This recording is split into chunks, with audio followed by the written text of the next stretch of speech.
Hello everybody, it's Mr. Soli in Las Vegas. It's Friday, May 30th, 2025, and it's a bittersweet day for patriots like me, conservatives, as it will be Elon Musk's last day as the head of the DOGE Department in DC.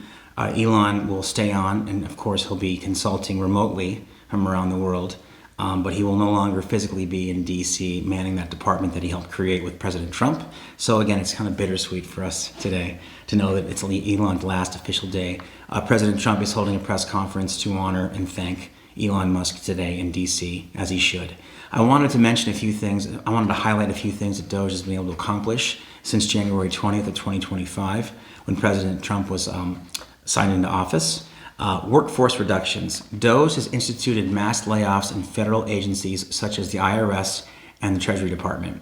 These reductions in workforce have been a significant factor in savings. We follow this, in the news. There were layoffs, there were buyouts, very generous 18-month buyouts that a lot of federal employees took, and that benefited everybody.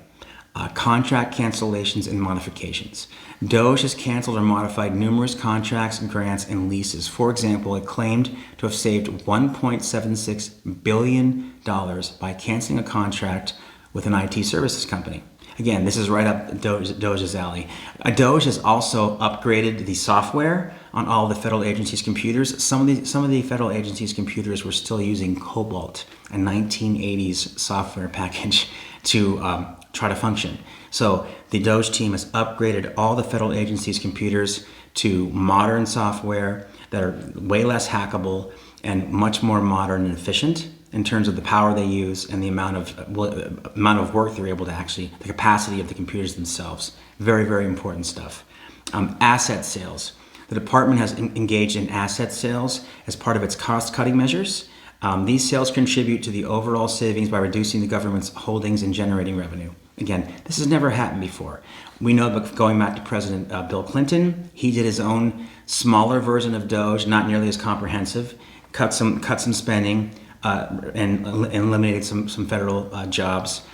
President Obama did the same thing in a much smaller, non-comprehensive fashion.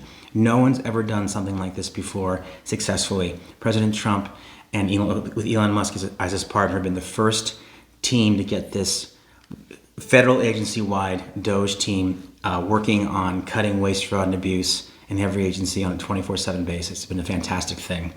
Efficiency measures. DOGE has implemented various efficiency measures across government agencies. These include streamlining processes, reducing waste, and eliminating what it deems to be non-essential spending. Very, very important. And this is actually the heart of what DOGE has been doing since January 20th, 2025.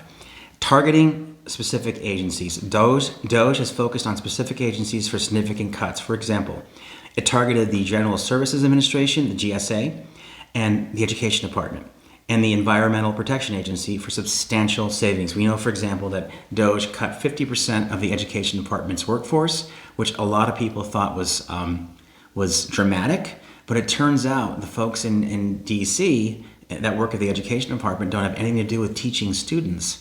Their over $200 billion a year budget, only 25% of that goes to actually teaching kids in the United States. The rest of it's for research and development and bloated salaries. So this has been, and Linda McMahon, the head of the Education Department, full-heartedly supported these cuts the whole time. And I guess that's one more thing I want to echo in this video before I sign off, is that all of the folks that Trump appointed to his cabinet, they all approve of these measures. Every single cabinet director approves of their departments being DOGE'd. They want their departments to run it as efficiently as possible. They want to save American taxpayers money. And one thing that I've loved here being said over and over again by these cabinet directors and by the president himself is they feel a responsibility to the American taxpayer that the previous administration didn't seem to feel. It felt like under the Biden-Harris administration that our tax dollars were kind of like a slush fund, But now we know that the Trump team is looking out for us every way possible. They're trying to save as much money as they can. I mean, Trump's tariffs, the tax cuts that will be permanent once the one big beautiful bill is passed. Trump's doing so much to jumpstart the economy, and DOGE has been at the heart of this from the very beginning. So I'm very, very proud of Trump. I'm very, very proud of Elon Musk. We're going to miss this guy. But again, he'll be consulting the team for the rest of Trump's term. I wanted to just take my hat off to Elon today and say thank you very much. Have a fantastic weekend. If you like this content, please like, comment, share, and subscribe today. Thank you very much.